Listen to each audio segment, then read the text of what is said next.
"Keep your forgiveness for those who ask for it," he answered, turning away from me with a sneer. I saw that he was too hardened for any words of mine to influence him. There was but one way for it. I called in the inspector and gave him into custody. A search was made, at once not only of his person but of his room and of every portion of the house where he could possibly have concealed the gems, but no trace of them could be found. Nor would the wretched boy open his mouth for all our persuasions and our threats. This morning he was removed to a cell, and I, after going through all the police formalities, have hurried round to you to implore you to use your skill in unraveling the matter. The police have openly confessed that they can at present make nothing of it. You may go to any expense which you think necessary. I have already offered a reward of £1,000. My God, what shall I do? I have lost my honor, my gems, and my son in one night. Oh, what shall I do? He put a hand on either side of his head and rocked himself to and fro, droning to himself like a child whose grief has got beyond words. Sherlock Holmes sat silent for some few minutes, with his brows knitted and his eyes fixed upon the fire. "Do you receive much company?" he asked. "None, save my partner with his family and an occasional friend of Arthur's. Sir George Burnwell has been several times lately. No one else, I think." "Do you go out much in society?" "Arthur does. Mary and I stay at home. We neither of us care for it. That is unusual in a young girl. She is of a quiet nature. Besides, she is not so very young. She is 24. This matter, from what you say, seems to have been a shock to her also. Terrible. She is even more affected than I. You have neither of you any doubt as to your son's guilt. How can we have when I saw him with my own eyes with the coronet in his hands? I hardly consider that a conclusive proof. Was the remainder of the coronet at all injured?" "Yes, it was twisted." "Do you not think, then, that he might have been trying to straighten it?" "God bless you. You are doing what you can for him and for me. But it is too heavy a task. What was he doing there at all? If his purpose were innocent, why did he not say so?" "Precisely. And if it were guilty, why did he not invent a lie? His silence appears to me to cut both ways. There are several singular points about the case. What did the police think of the noise which awoke you from your sleep?" "They considered that it might be caused by Arthur's closing his bedroom door." "A likely story. As if a man bent on felony would slam his doors to wake a household. What did they say, then, of the disappearance of these gems?" "They are still sounding the planking and probing the furniture in the hope of finding them." "Have they thought of looking outside the house?" "Yes, they have shown extraordinary energy. The whole garden has already been minutely examined." "Now, my dear sir," said Holmes, "is it not obvious to you now that this matter really strikes very much deeper than either you or the police were at first inclined to think? It appeared to you to be a simple case. To me it seems exceedingly complex.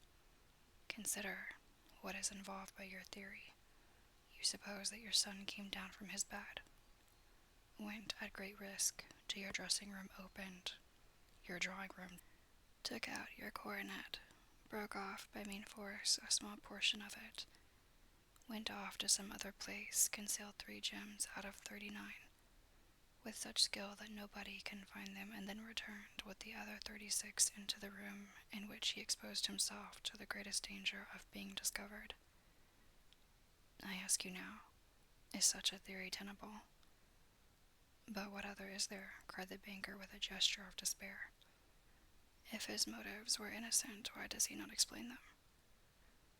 "It is our task to find that out," replied Holmes. "So now, if you please, Mr. Holder, we will set off for Streatham together, and devote an hour to glancing a little more closely into details. My friend insisted upon my accompanying them in their expedition, which I was eager enough to do, for my curiosity and sympathy were deeply stirred by the story to which we had listened. I confess that the guilt of the banker's son appeared to me to be as obvious as it did to his unhappy father. But still I had faith in Holmes's judgment, that I felt that there must be some grounds for hope as long as he was dissatisfied with the accepted explanation. He hardly spoke a word the whole way out to the southern suburb, but sat with his chin upon his breast and his hat drawn over his eyes sunk in the deepest thought. Our client appeared to have taken fresh heart at the little glimpse of hope which had been presented to him, and he even broke into a chat with me over his business affairs.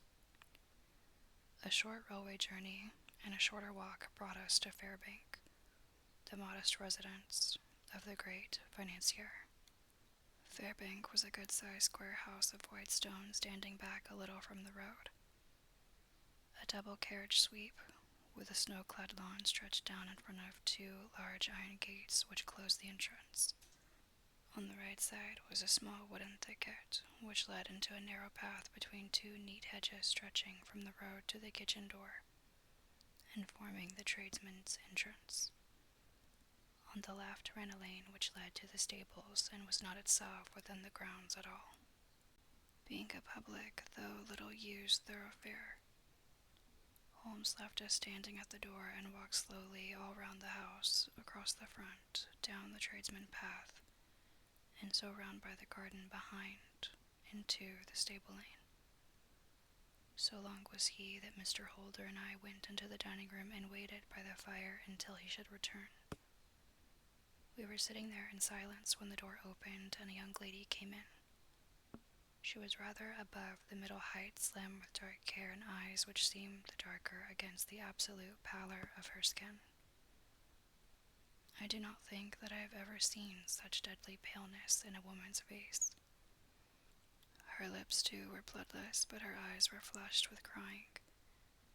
As she swept silently into the room, she impressed me with a greater sense of grief than the banker had done in the morning, and it was the more striking in her as she was evidently a woman of strong character with immense capacity for self-restraint. Disregarding my presence, she went straight to her uncle and passed her hand over his head with a sweet, womanly caress. "You have given orders that Arthur should be liberated, have you not, Dad?" she asked. No, my girl. The matter must be probed to the bottom. But I am so sure that he is innocent. You know what woman's instincts are. I know that he has done no harm and that you will be sorry for having acted so harshly. Why is he silent then, if he is innocent? Who knows? But perhaps he was so angry that you should suspect him. How could I help suspecting him when I actually saw him with the coronet in his hand? Oh, but he had only picked it up to look at it. Oh, do take my word for it that he is innocent. Let the matter drop and say no more. It is so dreadful to think of our dear Arthur in prison. I shall never let it drop until the gems are found. Never, Mary. Your affection for Arthur blinds you as to the awful consequences to me. Far from hushing the thing up, I have brought a gentleman down from London to inquire more deeply into it." "This gentleman?" she asked, facing round to me. "No, his friend. He wished us to leave him alone. He is round in the stable lane now." "The stable lane?" She raised her dark eyebrows. "What can he hope to find there?" "Ah, this, I suppose, is he." "I trust, sir, that you will succeed in proving what I feel sure is the truth, that my cousin Arthur is innocent of this crime." "I fully share your opinion, and I trust with you that we may prove it," returned Holmes, going back to the mat to knock the snow from his shoes. "I believe I have the honor of addressing Miss Mary Holder. Might I ask you a question or two?" "Pray do, sir, if it may help to clear this horrible affair up. You heard nothing yourself last night?" "Nothing, until my uncle here began to speak loudly. I heard that and I came down." "You shut up the windows indoors the night before. Did you fasten all the windows?" "Yes." Were they all fastened this morning? Yes. You have a maid who has a sweetheart. I think that you remarked to your uncle last night that she had been out to see him. Yes, and she was the girl who waited in the drawing room and who may have heard Uncle's remarks about the coronet. I see. You infer that she may have gone out to tell her sweetheart, and that the two may have planned the robbery. But what is the good of all these vague theories? Cried the banker impatiently, when I have told you that I saw Arthur with the coronet in his hands. Wait a little, Mr. Holder. We must come back to that. About this girl, Miss Holder, you saw her return by the kitchen door, I presume. Yes, when I went to see if the door was fastened for the night, I met her slipping in. I saw the man, too, in the gloom. Do you know him? Oh, yes. He is the grocer who brings our vegetables round. His name is Francis Prosper. He stood, said Holmes, to the left of the door, that is to say, farther up the path than is necessary to reach the door. Yes, he did. And he is a man with a wooden leg. Something like fear sprang up in the young lady's expressive black eyes. Why, you are like a magician, said she. How do you know that? She smiled, but there was no answering smile in Holmes's thin, eager face.